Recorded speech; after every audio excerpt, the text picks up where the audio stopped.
Du Père et du Fils et du Saint-Esprit, ainsi soit-il. Chers fidèles, le pape Pie XI, en 1922, a déclaré Sainte Jeanne d'Arc patronne secondaire de la France avec Sainte Thérèse de l'Enfant Jésus. Elle venait d'être canonisée par le pape Benoît XV, et vous savez bien que c'est la Sainte Vierge Marie, sous le titre de Notre-Dame de l'Assomption, qui est la patronne donc de notre pays. La fête nationale est le 15 août. On peut voir quelques similitudes entre la Vierge de Nazareth, c'est-à-dire la très sainte Vierge Marie, et la vie de la Vierge de Domrémy, c'est-à-dire Sainte Jeanne d'Arc. Elle avait une très grande dévotion. Souvent, sa prière montait vers le ciel depuis sa jeunesse à Domrémy jusqu'au moment où elle est montée sur le bûcher pour offrir sa vie pour la résurrection de la France. Une grande dévotion vers la très sainte Vierge Marie, au point que certains auteurs ont appliqué cette phrase de la Sainte Écriture tirée du Cantique des Cantiques, que l'Église applique toujours à la Vierge Marie, aussi à Sainte Jeanne d'Arc. Quasi aurora consurgens. Elle a été tout d'abord comme une aurore qui se lève, qui donne peu de lumière, et ensuite terribilis ut castrorum accies ordinata. Elle est devenue comme une armée rangée en bataille terrible. Nous avons là les deux aspects de la vie de Sainte Jeanne d'Arc, l'aspect extraordinaire, ce qu'on appelle en théologie les gratiae gratis date, c'est-à-dire des grâces données gratuitement à un saint, non pas pour sa sanctification, mais pour la sanctification et donc et pour le bien des autres. Et donc c'est Sainte Jeanne d'Arc qui a des visions, des voix, Saint Michel, Sainte Catherine, donc encore une autre sainte, Sainte Marguerite.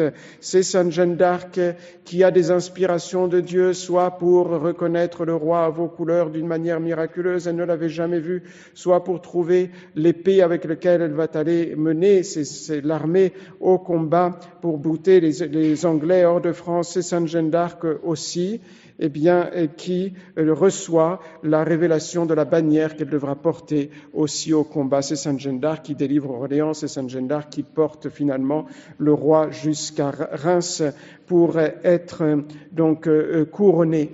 Mais ce n'est pas l'aspect que nous pouvons imiter de Sainte Jeanne d'Arc, évidemment. Ce n'est pas cela qui fait la sainteté de Sainte Jeanne d'Arc. C'est des grâces tout à fait extraordinaires. Ce qui fait la sainteté de Sainte Jeanne d'Arc, ce sont ces vertus cachées qui, comme une aurore, comme le soleil qui se lève le matin, éclairé sa vie et petit à petit se sont fortifiées, qu'elle a développées dans son âme. Elle était pieuse, elle était simple, elle était donc humble et elle était laborieuse. 4 vertus domestiques que nous tous, et que les enfants en particulier, peuvent imiter dans Sainte Jeanne d'Arc pour imiter sa sainteté, en les développant petit à petit avec la grâce de Dieu, fortiter et suaviter, c'est-à-dire avec force et avec douceur, avec persévérance. La piété, son lieu de prédilection, c'était la chapelle, c'était l'église. Elle avait une grande dévotion à la Sainte Messe. Souvent, elle pleurait durant la Sainte Messe. Elle se confessait toujours avec une grande contrition de ses péchés. Elle invoquait la Sainte Vierge. Elle invoquait les saints de son Église, les saints de son pays, de sa région. Elle était simple. Jamais on n'a pu lui entendre dire un mensonge, même durant le procès horrible que lui ont fait ses ennemis pour l'amener jusqu'à la mort. Jamais ils n'ont pu la prendre en défaut dans ses paroles. Ils lui ont tendu des pièges pour la faire mentir, et il n'en a jamais été ainsi. Elle était laborieuse, c'est-à-dire qu'elle était courageuse pour faire son devoir d'État. Elle filait, elle travaillait, elle gardait les troupeaux, elle faisait tout ce que lui demandaient ses parents. Et donc, pour comprendre le miracle véritablement de la vie de Sainte Jeanne d'Arc, il faut le remettre dans le contexte historique de la France. Le bon Dieu avait suscité les Francs, qui étaient un peuple barbare, un peuple sans religion. Et donc, le bon Dieu l'a converti pour en faire de ce peuple le bras séculier de la Sainte Église romaine, Clovis était un païen, c'était un barbare en lutte contre les Alamans ariens qui ne croyaient pas dans la divinité de notre Seigneur Jésus-Christ. Mais sainte Clotilde, sa femme, a promis à Clovis la victoire sur les Alamans s'il se convertissait au Christ. Et Clovis a promis sa conversion, il a vaincu à Tolbiac, Saint Rémy l'a baptisé peu de temps après, en 496, et le consacra roi avec la Sainte Ampoule qui est descendue du ciel miraculeusement. Désormais, voilà la mission de la France, la première nation chrétienne publiquement, qui était de défendre la Sainte Église romaine. Clovis le fait, il bat les Ariens qui combattaient l'Église catholique romaine. Charles Martel le fera à sa suite en boutant hors de Poitiers les musulmans en 732. Saint Louis, le grand roi, ira 2 fois en croisade, et pour les rois français, l'Église était au-dessus de tout pouvoir.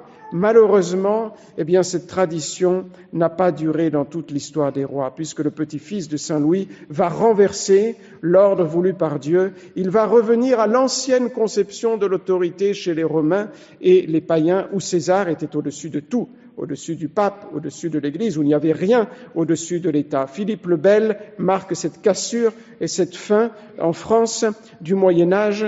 Enivré par le pouvoir, il vole son peuple, surtout il viole les droits de la Sainte Église, il violente par 2 fois le pape, bien connu, et la fameuse et triste gifle qu'il fit donner au pape à Anani. Le pape a été persécuté, il mourut 1 mois après, son palais avait été donc pillé par ces hommes de basse main envoyés par Philippe le Bel.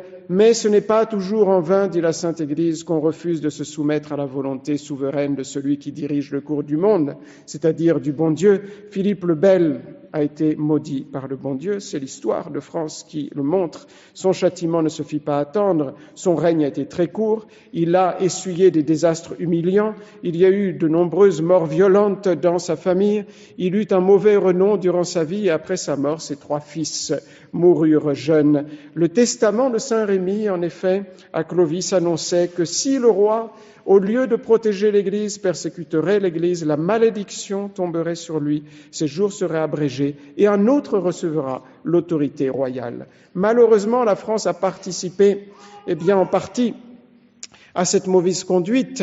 Les 3 ordres de l'État, le clergé, la noblesse et le reste du peuple, ont soutenu Philippe le Bel. La France a été châtiée avec la guerre de 100 ans. L'occasion de cette guerre, c'est le mariage de la fille de Philippe le Bel avec le roi d'Angleterre, Édouard II. Le fils de celui-ci, Édouard III, a revendiqué le royaume de France puisqu'il était marié avec la reine de France. Et donc la France serait anglaise aujourd'hui si le bon Dieu, dans sa pitié et sa miséricorde, n'avait pas envoyé celle qu'on appelle la pucelle, ce qui signifie jeune fille, c'est-à-dire Sainte Jeanne d'Arc. La France avait été coupable aussi d'un autre forfait. Elle avait poussé au schisme d'Occident, cet événement bien triste dans l'Église, dans lequel, durant presque 40 ans, l'Église a eu un pape et 2 antipapes. Et en 429, quand apparut Sainte Jeanne d'Arc, miraculeusement, il semblait que la France avait cessé d'exister. Charles VI, le roi, était devenu fou. Il avait donné le royaume de France au roi d'Angleterre, ce qui évidemment n'avait aucun droit devant Dieu et devant les hommes, au traité de Troyes. Et donc l'état déplorable de notre pays donnait à toute l'Europe témoin de ce changement, donc une impression profonde des châtiments du bon Dieu sur les peuples infidèles. Mais le Christ n'avait pas dit son dernier mot, en quelque sorte. Il n'a pas, comme on dit, contresigné cette décadence et cette déchéance. Et pourquoi le bon Dieu a fait ce miracle? Pourquoi le bon Dieu nous a donné Sainte Jeanne d'Arc? Il y a une raison, évidemment, que nous devons comprendre et que nous devons méditer et que nous devons appliquer. C'est que la partie saine de la France priait et faisait pénitence, et elle obtint la guérison, elle obtint la résurrection de notre patrie. Il y avait cette ardente prière des justes français qui a fait contrepoids et qui un jour va l'emporter sur le cœur de Dieu. On recourait aux armes spirituelles, on faisait des processions, des oraisons publiques, on chantait des litanies, on faisait célébrer des messes. Le dauphin Charles VII gardait sa foi entière en Dieu, dans le Dieu de ses pères, de Clovis, de Charlemagne, de Saint-Louis. Il avait une grande dévotion envers la Vierge Marie. Il ne cessait d'implorer le secours de Dieu et il demandait des prières à son peuple. Il exhortait le peuple à s'amender, à se corriger de ses défauts, à vivre en bon chrétien, à prier. Et il rappelait que les maux de la guerre, justement, que les maladies, les mortalités publiques, les famines, sont les verges avec lesquelles le bon Dieu punissait les énormités des peuples et des princes. Et l'heure de la miséricorde est arrivée. De la part du bon Dieu, c'est la grande mission de Jeanne d'Arc, qui est venue pour remporter certes des batailles contre les envahisseurs de ce moment-là, qui étaient les Anglais, mais aussi et surtout, ne l'oublions pas, pour refaire l'âme de la France, pour convertir la France, bien plus que pour lui redonner son territoire.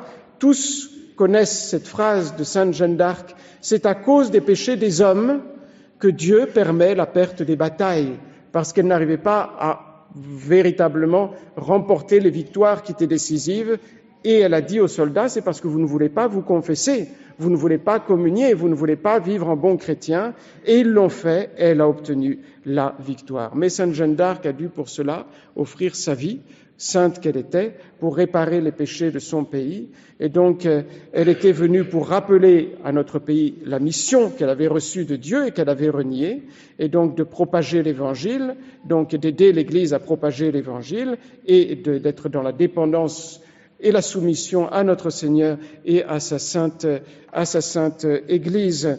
Et donc, la question que nous pouvons nous poser, c'est celle-ci, chers fidèles, dans cette triste situation que nous vivons. Est-ce que d'une part, la France peut ressusciter de nouveau, peut même éventuellement recouvrer sa mission? Et puis, d'une manière plus générale, est-ce que l'Église aussi, qui ne peut pas évidemment jamais manquer, mais est-ce qu'elle peut être restaurée dans sa splendeur et donc dans sa hiérarchie, la restauration de sa hiérarchie?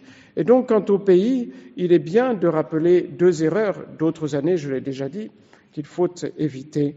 La première erreur, c'est le découragement, c'est le désespoir, c'est de croire que les nations qui ont été infidèles comme la nôtre, eh bien, ne peuvent pas guérir, ne sont pas guérissables. Et donc cela est contre la Sainte Écriture, qui nous dit, si cette nation infidèle, dit Jérémie, se repent du mal, moi je me repentirai, dit le bon Dieu, et du châtiment que j'ai pensé pour elle. Il y a des exemples dans l'histoire, comme notre pays, il y a des exemples dans l'histoire sainte, comme les Juifs, qui ont fait un veau d'or, qui sont tombés dans le plus grave des péchés, qui est l'idolâtrie, et le bon Dieu leur a pardonné et leur a redonné la mission de transmettre la foi à travers le monde. Donc, cela nous autorise et nous oblige à l'espérance. Donc, à l'espérance. Mais d'un autre côté, évidemment, eh bien, il y a une autre erreur, c'est de croire qu'il est absolument certain que, par exemple, notre pays ressuscitera. Il ne peut pas en être autrement parce qu'elle est la fille aînée de l'Église. Le bon Dieu, il est vrai, je vous l'ai dit, offre la guérison spirituelle à toutes les nations sans distinction, donc sans aucune distinction à aucune de ces nations. Mais à moins de s'appuyer sur des révélations privées qui n'ont pas été approuvées par l'Église, il est impossible d'affirmer qu'il est sûr que notre pays, eh bien, ressuscitera et retrouvera éventuellement la mission donc qu'elle a reçue autrefois. Trois choses sont sûres, trois promesses différentes du bon Dieu. La première, et je finirai là-dessus en parlant de la triste situation de l'Église avec l'élection de Robert Prévost. La première, c'est évidemment, c'est un dogme qui appartient à notre foi. Vous le savez bien, on ne peut pas être catholique si on n'y croit pas. C'est la perpétuité, ou plus exactement l'indéfectibilité de l'Église. L'Église va durer jusqu'à la fin du monde. La mission de Jésus-Christ dure à travers son Église, à travers la hiérarchie selon l'ordre, les évêques et les prêtres, avec, vous le savez, la prédication de l'Évangile, les sacrements, la direction des âmes, tous les jours jusqu'à la fin du monde. La deuxième chose, même si ce n'est peut-être pas un point strictement de foi, eh bien, dans la Sainte Écriture, selon saint Paul, il apparaît que le peuple juif va se convertir C'est donc avant la fin des temps. Ce sera un signe de la fin des temps. Et donc, la troisième vérité, c'est que, je vous l'ai déjà dit, c'est que le bon Dieu offre la guérison aux pays qui se convertissent et qui, justement, font comme nos ancêtres, qui prient, qui se sacrifient, qui ont une bonne vie chrétienne. Le premier sacrifice que nous devons offrir à Dieu, c'est de faire pénitence en nous convertissant, comme dit la Sainte Écriture, en rejetant l'iniquité loin de nos mains, comme dit la Sainte Écriture. Donc en étant toujours des meilleurs chrétiens et en faisant tous les sacrifices pour cela. Et évidemment, cela inclut être fidèle à la foi, à fonder notre vie chrétienne, notre vie spirituelle, comment nous agissons, les décisions que nous prenons, sur la foi catholique, sur la doctrine de l'Église, sur le magistère de l'Église, sur aussi, donc, pour ce qui concerne la situation actuelle de l'Église, la saine théologie, comme le rappelle ce communiqué de l'Institut Mater Boni Concilii. En effet, eh bien, vous le savez, cette semaine a été élu Robert Prévost, qui a pris le nom de Léon XIV, et malheureusement, il a de suite affirmé clairement, dès qu'il est sorti d'ailleurs de la loggia de Saint-Pierre devant la foule qui l'attendait, eh bien qu'il allait continuer dans le sillage de Vatican II et de son prédécesseur François. Ce furent ses premiers mots. Il y avait des expressions qui ne trompent pas, qui étaient typiques soit de François, soit de Vatican II. Il a célébré une première messe selon le rite de Paul VI, où il a montré aussi, au moins c'est clair, son modernisme. Il ne trompe pas. Aucun insigne, non seulement papal, mais épiscopal. Il a célébré son rite comme un simple prêtre sans croix sur l'autel, ou ce qui devrait être un autel, qui était une table. Et hier, il a fait un premier discours aux cardinaux, qui est toujours un discours important dans lequel celui qui est élu pape, eh bien, déjà trace son programme, dans lequel il dit qu'il continuera sur le programme de François en citant la première lettre apostolique de François, Evangelii Gaudium, et en rappelant des points donc de Vatican II ou alors de François comme le synode, comme l'œcuménisme. Il a fait une chose bonne. Tout le monde peut se convertir et donc nous devons prier aussi pour sa conversion. Si notre pays peut se convertir, notre prochain peut se convertir, et lui aussi, c'est une personne humaine, il peut se convertir. Hier, le premier acte public qu'il a fait, c'est d'aller au sanctuaire de Notre-Dame du Bon Conseil à Genazzano pour prier la Vierge Marie en disant que depuis 40 ans, il avait une grande dévotion envers Notre-Dame du Bon Conseil. Et nous devons prier la Sainte Vierge Marie pour notre pays, pour qu'il se convertisse. Là aussi, combien de tristes événements nous avons entendus ces derniers jours avec le président Macron qui, devant la loge de France, eh bien, s'est félicité de l'influence de la franc-maçonnerie en France et a dit que la République était la fille naturelle de la franc-maçonnerie et a conspué ceux qui luttaient contre la franc-maçonnerie comme des obscurantistes et les a comparés au régime de Vichy, ce qui n'est pas forcément, donc évidemment, une insulte, n'est-ce pas, loin de là. Et donc, là aussi, combien nous devons prier dans l'espérance, nous sanctifier nos familles, donner une bonne éducation à nos enfants. C'est le premier devoir d'État que le bon Dieu nous demande, c'est de transmettre, comme je l'ai dit dimanche dernier, le flambeau de la foi. Et ce n'est pas si facile que cela. À vos enfants, c'est la première chose que le bon Dieu vous demande, d'être des bons parents, de donner le bon exemple et de savoir transmettre ce flambeau de la foi à vos enfants et une bonne vie chrétienne avec une grande dévotion envers la Vierge Marie, aussi Notre-Dame du Bon Conseil. Notre-Dame du Bon Conseil, la Vierge Marie qui a écrasé seule, nous dit l'Église, toutes les hérésies. Nous ne devons jamais perdre l'espérance. Le bon Dieu est toujours le plus fort, le Christ vaincra et nous devons continuer notre combat et notre vie chrétienne, notre témoignage dans l'espérance que le bon Dieu ait pitié de notre patrie et ait pitié de l'Église en nous donnant un véritable successeur de Saint-Pierre, un vicaire du Christ et un pape pour prêcher l'Évangile dans le monde entier, pour administrer les vrais sacrements et pour gouverner infailliblement l'Église. Au nom du Père et du Fils et du Saint-Esprit, ainsi soit-il.